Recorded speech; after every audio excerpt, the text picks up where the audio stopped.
ಒಂದು ಪರ್ವತ 4 ದಶಕಗಳ ಕಾಲ ಮಂಜುಗಡ್ಡೆಯೊಳಗೆ ಹೂತು ಹೋಗಿತ್ತು. ಆದರೆ 2025ರ ಆಗಸ್ಟ್ನಲ್ಲಿ ಆ ಪರ್ವತ ಇದ್ದಕ್ಕಿದ್ದಂತೆ ನೀರಿನ ನಡುವೆ ಒಂಟಿಯಾಗಿ ಕಾಣಿಸಿಕೊಂಡಿತು. ಇದು ಸಿನಿಮಾ ದೃಶ್ಯವಲ್ಲ, ಇದು ನಾಸಾ ಉಪಗ್ರಹ ಸೆರೆ ಹಿಡಿದದ ನಿಜವಾದ ಘಟನೆ. ಅಲಾಸ್ಕಾದ ಅಲ್ಸೆಕ್ ಹಿಮನದಿಯ ಹಿಮ ಕರಗಿ ಭೂಮಿಯ ಮೇಲೆ ಹೊಸದೊಂದು ದ್ವೀಪವೇ ಸೃಷ್ಟಿಯಾಗಿದೆ.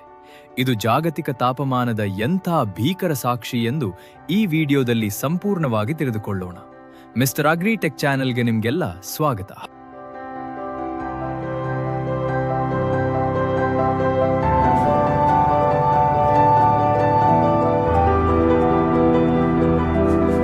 ಆಗ್ನೇಯ ಅಲಾಸ್ಕಾದ ಗ್ಲೇಸಿಯರ್ ಬೇ ರಾಷ್ಟ್ರೀಯ ಉದ್ಯಾನವನ, ಗ್ಲೇಸಿಯರ್ ಬೇ ನ್ಯಾಷನಲ್ ಪಾರ್ಕ್ ಅಂಡ್ ಪ್ರಿಸರ್ವ್ ಪ್ರದೇಶದಲ್ಲಿ ಅಲ್ಸೆಕ್ ಹಿಮನದಿ, ಅಲ್ಸೆಕ್ ಗ್ಲೇಸಿಯರ್ ಎಂಬ ದೊಡ್ಡ ಹಿಮಪರ್ವತ ಇತ್ತು.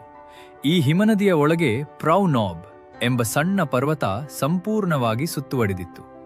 ನಾಸಾದ ಲ್ಯಾಂಡ್ಸ್ಯಾಟ್ ಉಪಗ್ರಹಗಳು 1984ರಿಂದ ಈ ಪ್ರದೇಶದ ಚಿತ್ರಗಳನ್ನು ದಾಖಲಿಸುತ್ತಿವೆ. 1984ರಲ್ಲಿ ಪ್ರೌನಾಬ್ನ ಬಹುಪಾಲು ಭಾಗ ಹಿಮದಿಂದ ಆವೃತವಾಗಿತ್ತು. ಆದರೆ 2025ರ ಆಗಸ್ಟ್ 6ರಂದು ಲ್ಯಾಂಡ್ಸ್ಯಾಟ್ 9 ಉಪಗ್ರಹ ಸೆರೆ ಹಿಡಿದ ಚಿತ್ರದಲ್ಲಿ ಈ ಪರ್ವತ ಸಂಪೂರ್ಣವಾಗಿ ನೀರಿನಿಂದ ಸುತ್ತುವರಿದಿರುವುದು ಕಂಡುಬಂತು. ಅಂದರೆ ಜುಲೈ 13 ಮತ್ತು ಆಗಸ್ಟ್ 6ರ ನಡುವೆ ಎಲ್ಲೋ ಹಿಮನದಿ ಮತ್ತು ಪ್ರೌನಾಬ್ನ ನಡುವಿನ ಕೊನೆಯ ಸಂಪರ್ಕ ಕಡಿತಗೊಂಡಿದೆ. ಈ ಮೂಲಕ ಪ್ರೌನಾಬ್ ಈಗ ಅಲಾಸ್ಕಾದ ಹೊಸ ದ್ವೀಪವಾಗಿ ಮಾರ್ಪಟ್ಟಿದೆ. ಈ ದ್ವೀಪ ಸುಮಾರು 2 ಚದರ ಮೈಲಿ ಅಂದರೆ 5 ಚದರ ಕಿಲೋಮೀಟರ್ ವಿಸ್ತೀರ್ಣ ಹೊಂದಿದ್ದು, ಅದರ ಅತ್ಯುನ್ನತ ಬಿಂದು ಸಮುದ್ರ ಮಟ್ಟದಿಂದ ಸುಮಾರು 1000 ಅಡಿ ಎತ್ತರವಿದೆ. ಈ ಬದಲಾವಣೆ ಒಂದೇ ದಿನದಲ್ಲಿ ಆಗಿದ್ದಲ್ಲ. ಮ್ಯಾಸಚ್ಯೂಸೆಟ್ಸ್ನ ನಿಕೋಲ್ಸ್ ಕಾಲೇಜಿನ ಗ್ಲೇಸಿಯಾಲಜಿಸ್ಟ್ ಮ್ಯಾರಿ ಪೆಲ್ಟೋ ಅವರು ಹಲವು ವರ್ಷಗಳಿಂದ ಈ ಪ್ರದೇಶದ ಉಪಗ್ರಹ ಚಿತ್ರಗಳನ್ನು ಪ್ರತಿ ತಿಂಗಳು ಪರಿಶೀಲಿಸುತ್ತಾ ಈ ಬೇರ್ಪಡುವಿಕೆ ಯಾವಾಗ ಆಗುತ್ತದೆ ಎಂದು ಕಾಯುತ್ತಿದ್ದರು.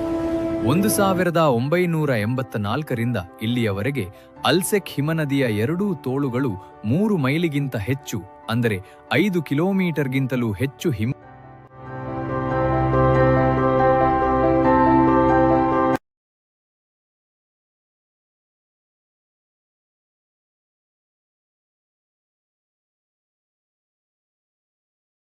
ಹಿಮ್ಮೆಟ್ಟಿವೆ. ಇದೇ ಸಂದರ್ಭದಲ್ಲಿ ಹಿಮನದಿಯ ಮುಂಭಾಗದಲ್ಲಿ ಕರಗಿದ ನೀರಿನಿಂದ ರೂಪುಗೊಂಡ ಅಲ್ಸೆಕ್ ಸರೋವರ 1984ರಲ್ಲಿ ಸುಮಾರು 17 ಚದರ ಮೈಲಿ ಇದ್ದದ್ದು ಈಗ ಬಹುತೇಕ 2 ಪಟ್ಟು ಅಂದ್ರೆ ಸುಮಾರು 30 ಚದರ ಮೈಲಿಗೆ ಬೆಳೆದಿದೆ. ಇನ್ನೊಂದು ಆಸಕ್ತಿಕರ ಸಂಗತಿ ಎಂದರೆ 1999ರವರೆಗೂ ಅಲ್ಸೆಕ್ ಹಿಮನದಿ ಪಕ್ಕದ ಗ್ರ್ಯಾಂಡ್ ಪ್ಲಾಟೋ ಹಿಮನದಿಗೆ ಸಂಪರ್ಕ ಹೊಂದಿತ್ತು. ಆದರೆ ಎರಡೂ ಹಿಮನದಿಗಳು ನಿರಂತರವಾಗಿ ಹಿಮ್ಮೆಟ್ಟಿದ ಪರಿಣಾಮ ಆ ಸಂಪರ್ಕವೂ ಕಡಿತಗೊಂಡು ಸರೋವರ ಇನ್ನಷ್ಟು ವಿಸ್ತಾರಗೊಂಡಿತು. ಅಮೆರಿಕದ ಕೃಷಿ ಇಲಾಖೆಯ ಪ್ರಕಾರ ಅಲಾಸ್ಕಾದ ಹಿಮನದಿಗಳು 1960ರಿಂದ 2004ರ ಅವಧಿಗೆ ಹೋಲಿಸಿದರೆ ಈಗ 2 ಪಟ್ಟು ವೇಗದಲ್ಲಿ ಕರಗುತ್ತಿವೆ ಎಂದು ವರದಿಯಾಗಿದೆ.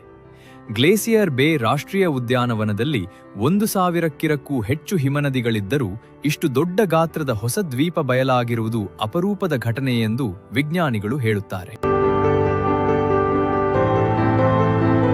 ಈ ಘಟನೆ ಕೇವಲ ಒಂದು ಆಸಕ್ತಿದಾಯಕ ಭೌಗೋಳಿಕ ಬದಲಾವಣೆ ಮಾತ್ರವಲ್ಲ, ಇದು ಜಾಗತಿಕ ತಾಪಮಾನ ಏರಿಕೆಯ ಎಚ್ಚರಿಕೆಯ ಗಂಟೆಯಾಗಿದೆ. ಹಿಮನದಿಗಳು ಕರಗಿ ಸಮುದ್ರಮಟ್ಟ ಏರಿಕೆಗೆ ಕಾರಣವಾಗುತ್ತಿರುವುದು ಜಗತ್ತಿನಾದ್ಯಂತ ಕಳವಳ ಹುಟ್ಟಿಸಿದೆ. ಇಲ್ಲಿ ಇನ್ನೊಂದು ಆತಂಕಕಾರಿ ಅಂಶವೂ ಇದೆ. ಪ್ರೌನಾಬ್ನಿಂದ ಹಿಮ ಬೇರ್ಪಟ್ಟ ನಂತರ ಉಳಿದ ಹಿಮನದಿ ಇನ್ನಷ್ಟು ಅಸ್ಥಿರವಾಗುವ ಸಾಧ್ಯತೆ ಇದೆ ಎಂದು ನಾಸಾ ಎಚ್ಚರಿಸಿದೆ. ಅಂದರೆ ಮುಂದಿನ ವರ್ಷಗಳಲ್ಲಿ ಇನ್ನಷ್ಟು ಕರಗುವಿಕೆ ಸಂಭವಿಸುವ ಸಾಧ್ಯತೆ ಇದೆ. ಇಂತಹ ಬದಲಾವಣೆಗಳು ಅಲಾಸ್ಕಾಗೆ ಮಾತ್ರ ಸೀಮಿತವಲ್ಲ. ಆರ್ಕ್ಟಿಕ್ ಮತ್ತು ಹಿಮಾಲಯ ಸೇರಿದಂತೆ ಜಗತ್ತಿನ ಹಲವು ಭಾಗಗಳ ಹಿಮನದಿಗಳು ಇದೇ ರೀತಿ ವೇಗವಾಗಿ ಕರಗುತ್ತಿವೆ ಎಂದು ವಿಜ್ಞಾನಿಗಳು ವರದಿ ಮಾಡುತ್ತಿದ್ದಾರೆ. ಇದು ನಿಸರ್ಗದ ಸಮತೋಲನದ ಮೇಲೆ ಮಾನವ ಚಟುವಟಿಕೆಗಳ ಪರಿಣಾಮ ಎಷ್ಟು ಆಳವಾಗಿದೆ ಎಂಬುದನ್ನು ತೋರಿಸುತ್ತದೆ. ಒಂದು ಪರ್ವತ 4 ದಶಕಗಳ ಹಿಮದ ಬಂಧನದಿಂದ ಬಿಡುಗಡೆಗೊಂಡು ಹೊಸ ದ್ವೀಪವಾಗಿ ಹುಟ್ಟಿರುವುದು ನಿಜಕ್ಕೂ ಅಚ್ಚರಿಯ ಸಂಗತಿಯಾಗಿದೆ. ಆದರೆ ಇದರ ಹಿಂದಿನ ಕಾರಣ ಮಾತ್ರ ನಮಗೆಲ್ಲ ಎಚ್ಚರಿಕೆಯ ಗಂಟೆಯಾಗಿದೆ.